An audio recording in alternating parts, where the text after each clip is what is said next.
hello good morning तपाईहरु कस्तो हुनुहुन्छ म पनि यहाँ ठिकै छु आज चाहिँ दिदीको छुट्टी हो नि त तपाईहरु चाहिँ दिदीले चाहिँ भने पकोडा बनाएर खाउँला भन्यो नि त मैले चाहिँ अन्त अन्डा करी खाउँछु म चाहिँ सब्जी भन्यो नि त के खाने हुन्छ सोध्दै थियो नि त अन्त अन्डा करी भन्यो नि त अहिले ल भनेर चाहिँ अन्डा करी दिदीले चाहिँ अन्डा करी बनाउने दिदीले म चाहिँ पकोडा दिदीले चाहिँ पकोडा बनाउन जान्दैन नि त्यस्तोहरु बनाउँदैन नि त कहिले त जान्दैन नि त अन्त मैले चाहिँ पकोडा बनाएँ कोपी र प्याजको त बनाइदिने दिदीले चाहिँ अन्डा करी मजाले बनाउँछु पिरो भन्दिदियो हो त हुन्छ भन्दा चाहिँ मजाले पिरो भन्दा पनि फर्स्टमा त पिरै भनेको थियो नि त बादमा चाहिँ याद आयो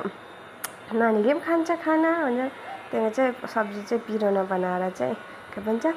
अचार बनाउनु ल लसुनको भन्ने कुरा भयो नि त तर लसुनको बनाउँछु भनेर चाहिँ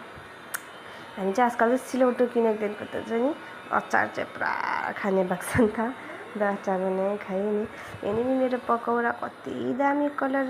भएर कति मिठो सेकेन्ड टाइम त कुनै के भएछ कि जलेर नि म त कता हाँस उठेको नि त के गर्नु अन्त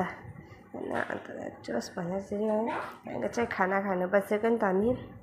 सबैजना मिलेर खाना खाएको नि त अनि आज चाहिँ मेरो नानीले अन्डा चाहिँ कहिले खान्थेन नि त ग्रेभीहरू मात्रै खान्थ्यो नि त आज त अन्डा खाने भनेर चाहिँ मेरो पनि अन्डा दिएको नि त कहिले नखाने नानीले आज त अन्डा खान्छु भन्छ नि त बहिनी पनि खाना ल्याउन आएको थियो नि त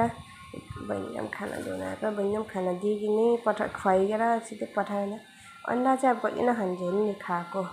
कस्तो लाग्छ के लाग्छ हेरेर लाइक सब्सक्राइब गर्नु बेसी